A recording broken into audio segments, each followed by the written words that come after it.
We have on our YouTube channel, like I said earlier on, the Citi TV GH. Okay, so I have been joined in studio by my guest, Joyce Bawa Mogtari, who is a special aide to the former president, and then also to by Fati Abubakar, who will be joining us a bit later.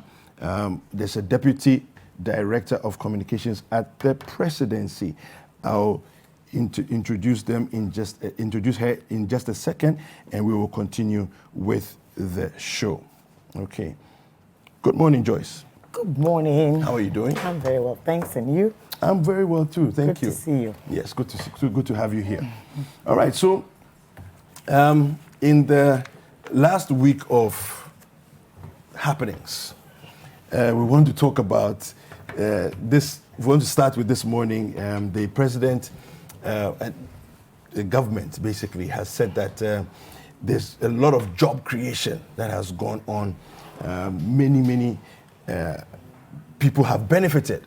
19,000 have had their capacity built for them to go ahead and make something of themselves. $100 million Ghana cedis has been spent on capacity building, and 4,750 jobs have been created. In fact, here on the Ghanaian Observer, that story is here. So, do you believe this? And if not, why not? Well, thank you very much. A very good morning to you, and of course, good morning to all your viewers out there. Thank you very much once more for having me. I am very sure that myself, like many Ghanaians, have actually been following the President's tour of the Upper East and Upper West region. It appears that this is a public relations tour, because obviously we can tell that, judging by all the events that are currently going on, the government is actually struggling. There is enormous hardship. There are deeper challenges with the new taxes that have been imposed by the mid-year budget. There is enormous insecurity, and we discussed it at length here with the CID's handling of the kidnapped girls in Takoradi in particular. There is enormous waste and corruption. Above all, we know that this is also an attempt to divert attention from the power distribution company's recent debacle. Really? The fraud that has been perpetrated on the good people of Ghana. Why do you say so? And that the monies that have been lost are humongous sums of money running into millions of Ghana cedis. And no matter what effort is made to whitewash or to put black paint over PDS, it will be a matter that Ghanaians would be interested, first and foremost, in a full investigation. Secondly, that the outcome of the investigations must be made public.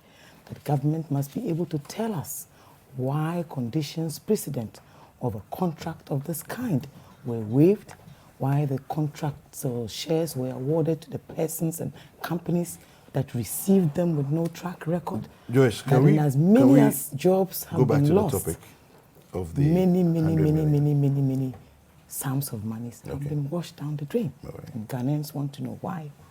Talking about jobs and job creation. Yes.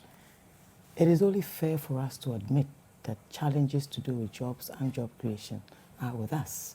I believe that even on your platform, we had reason to discuss extensively challenges to do with lack of jobs, largely not just for graduates, but even for our skill set of young people who are actually looking everywhere for jobs that are simply unavailable. So any news that is to do with 4,400 jobs being created is good news. But the details are not there for us to know whether it was in this particular sector, in sector A or sector B.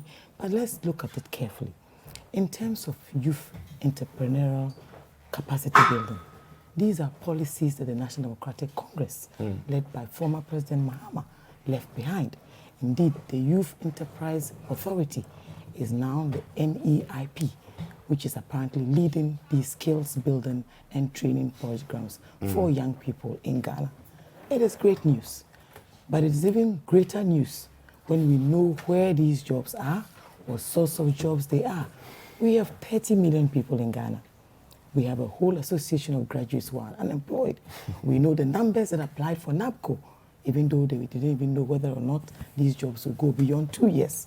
So certainly these are things that we should question, we should investigate, we should find out where they are.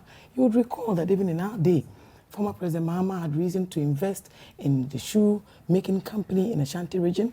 He invested in the cocoa-producing youth that were in the western and eastern regions. Many of these youth initiatives have been with us since the inception of the Fourth Republic. What we want to ask is, where are these jobs? In what spheres of the economy? How are these people who are getting these jobs really impacting on society largely? Are these numbers helping us drop the generality of the lack of jobs that are here? But I want to put it on record that many jobs were lost, don't forget, with the reforms that took place in the banking sector. Okay. 4,500 jobs is in no way a replacement for the well over 100,000 jobs that have been lost over the years, or the hundreds more who have never even had a job. It's not because they're not looking for jobs, it is that the jobs are simply not there. Okay. Now, let me introduce our guest, Fati Abubakar, who is a Deputy Director of Communications at the Presidency. Good morning to you, madam. Good morning. You're welcome to the show. Thank you. Yes.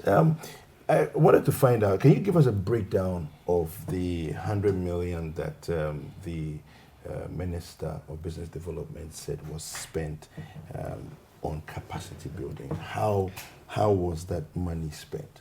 Because 100 million is a lot of money, you know.